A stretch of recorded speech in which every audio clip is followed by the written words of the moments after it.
Oke, balik lagi dengan saya Kersogo di channel ini. Terima kasih kepada teman-teman yang sudah setia menantikan video terbaru di channel ini. Kalian semua luar biasa, tetap enjoy dan tetap sehat dan sukacita selalu.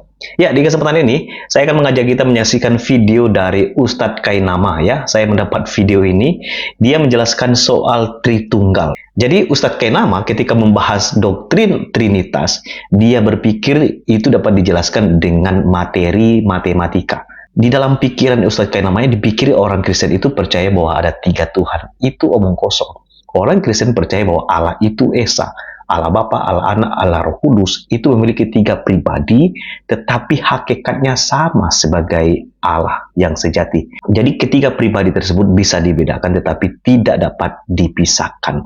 Nah, itulah keunikan kekristenan yang percaya Allah Tritunggal. Nah, untuk lebih jelas, kita akan mendengarkan jawaban yang sangat baik dari Dr. Bambang Nusena terkait dengan pernyataan Ustadz Kainama yang membahas soal Tritunggal. Mari kita simak video berikut ini. Sebentar lagi habis. Duduk di sebelah kanan Allah. Duduk di sebelah kanan Allah. Orang Kristen sampai detik ini bilang Yesus Tuhan, Tuhan Yesus, Tuhan Yesus. Nah, dia duduk di sebelah kanan Allah. Yang baik. Duduk di sebelah kanan Allah. Katanya dia Allah. Nah, dia duduk di sebelah kanan Allah. Ya, Allah yang mana? Orang Kristen bilang Yesus Tuhan. Yesus Tuhan juru selamat. Dia duduk di sebelah kanan Allah. Ini gimana ini, saudaraku tersayang, tercinta ini. Nanti kalau ngomong begini saya dimarahin lagi, diaduin lagi ke polisi. Aduh. Saya cuma bilang, yang mana yang benar, Yesus Tuhan atau Allah itu Tuhan? Enggak, tiga-tiganya. Maksa bener, udah kepepet. Ya, tiga-tiganya yang mana? Allah, Yesus, Roh Kudus. Ya berarti Tuhanmu 3. Enggak, 1. Sedap. Kemarin aja yang terhormat Pak Egy Sujana ngomong di TV itu banyak yang tersinggung, banyak yang laporin Egy Sujana. Yang dia bilang, ya kalau gitu caranya kita ikut Pancasila ya bolehlah, tapi agama selain Islam nggak bisa di Indonesia dong, ya kan? Yang masalah kemarin tuh, diadukan sama Dewan Gereja. Kenapa? Menyinggung perasaan umat Kristen. Padahal umat Kristen sendiri yang bilang bahwa Tuhannya lebih dari 1. Nggak mau 1, gimana sih? Allah Bapa, Allah Anak, Allah Roh Kudus. 3, enggak 1. Kan pelan-pelan ya. Allah Bapa itu berapa? 1. Allah Anak ini berapa? 1 katanya. Allah Roh Kudus 1. Ya jadi 3 dong. Enggak, 1. Itu 1 tambah 1 tambah 1 1. Anak SD kelas 1 nggak ada kelas, bos, kalau begitu semua. Nggak ada yang naik kelas. 1 tambah 1 tambah 1 1. 3 orang dia sendiri yang bilang Yesus duduk, Tuhan di sebelahnya. Gimana 1? Saudara-saudara yang terkasih dalam Tuhan Yesus, dalam iman Kristen itu ditekankan 2 hal yang sangat penting yang harus dibedakan. Yang pertama adalah keilahian Kristus, the Godhead of Christ. Dan yang kedua adalah ketuhanan Kristus, the Lordship of Jesus Christ. Yang pertama bicara tentang keilahian. Sebagai Allah, firman Allah itu adalah Allah. Yang kedua bicara tentang ketuhanan yang tidak lain fungsional atau jabatan. Jadi ketika Sang Mesias datang ke dunia, kuasanya diberikan oleh Tuhan yang tidak lain adalah Bapanya sendiri. Allah dalam wujud roh yang dikenal sebagai Sang Bapa yang menekankan sumber segala sesuatu telah memberikan kepada Yesus. Kenapa dibedakan antara Yesus dengan Bapa? Karena Yesus itu firman-Nya Bapa. Nah, firman-Nya Bapa itu dibedakan dengan Sang Bapa, tetapi tidak bisa dipisahkan. Begitu juga Roh Kudus adalah rohnya Allah Sang Bapa, tetapi tidak bisa dipisahkan. Sebagaimana manusia dengan pikirannya dan rohnya tidak bisa dipisahkan. Itulah yang nantinya dengan penuh tanggung jawab di bawah pimpinan Roh Kudus dalam bimbingan terang firman Tuhan, bapak-bapak gereja merumuskannya di dalam apa yang dikenal dengan Tritunggal Maha Kudus. Nah, di dalam ajaran Tritunggal Maha Kudus itu pertama sama sekali tidak berbicara tentang tiga Allah, tapi bicara tentang Allah yang satu. Gambaran mudahnya itu kira-kira seperti ini, saudara-saudara. Seperti manusia, di dalam diri manusia itu ada pikirannya manusia dan rohnya manusia. Maka di dalam diri Yesus ketika Sang Firman yang menciptakan segala sesuatu menjadi manusia dan diam di antara kita, maka firman Allah yang tidak terbatas memasuki ruang dan waktu yang terbatas. Yang terbatas itu kemanusiaannya, tetapi firman Allah tetap tidak bisa dibatasi oleh ruang dan waktu. Saudara-saudara yang terkasih dalam Tuhan, ketika Yesus bicara dalam kewibawaannya sebagai Sang Firman yang adalah Allah, itu bisa dibedakan dengan kemanusiaannya yang haus, yang lapar, yang menderita di kayu salib, yang dicobai, bahkan yang mati dalam keadaannya sebagai manusia. Kalau dua kodrat Kristus ini bisa kita pahami dengan baik, tidak ada lagi orang yang bisa mengguncang iman kita. Yesus itu Tuhan kok mati? Tuhan tidak bisa mati karena Tuhan itu jabatan. Yang mati itu kemanusiaan Yesus. Maka di dalam 1 Petrus pasal 3 ayat 18 dikatakan, dia yang dibunuh dalam keadaannya sebagai manusia.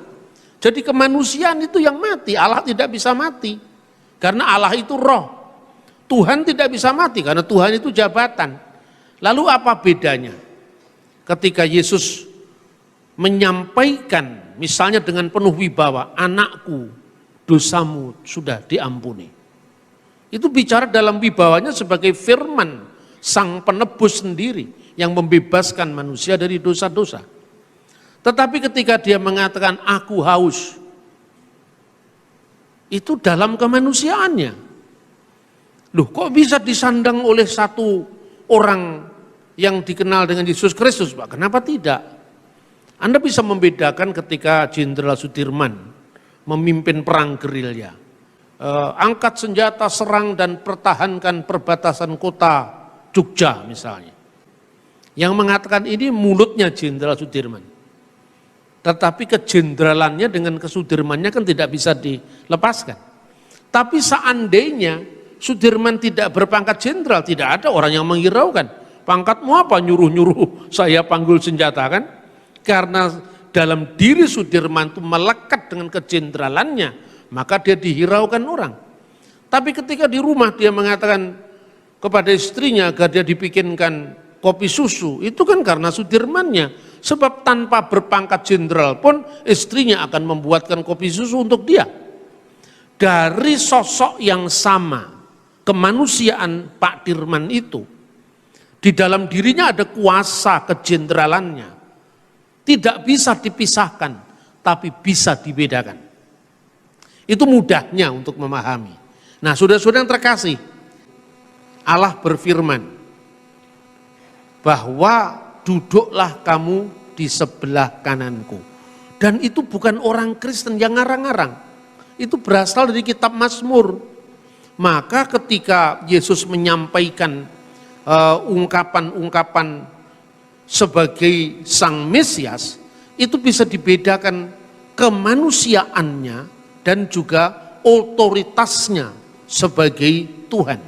Dan Tuhan itu kuasa yang diberikan oleh Sang Bapa yang tidak lain wujud kealahan itu sendiri kepada kemanusiaan Sang Kristus. Makanya dikatakan, Yesus berkata, segala kuasa baik di surga maupun di bumi telah diberikan kepadaku. Buktinya apa? Apa yang dikatakan Yesus semuanya jadi. Itu karena kuasa firman.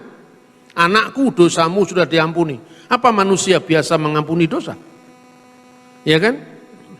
Bahkan Kristus pun melakukan perbuatan-perbuatan yang hanya dilakukan oleh Allah. Misalnya, menghidupkan orang mati.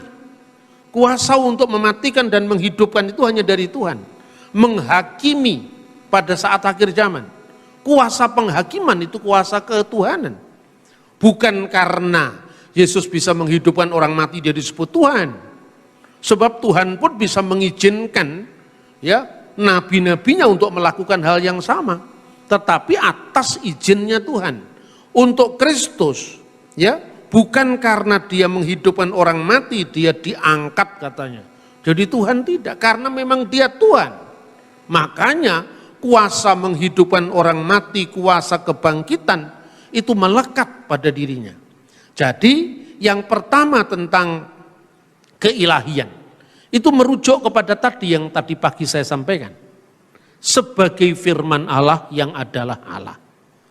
Pada mulanya adalah firman, dan firman itu bersama-sama dengan Allah, dan firman itu adalah Allah.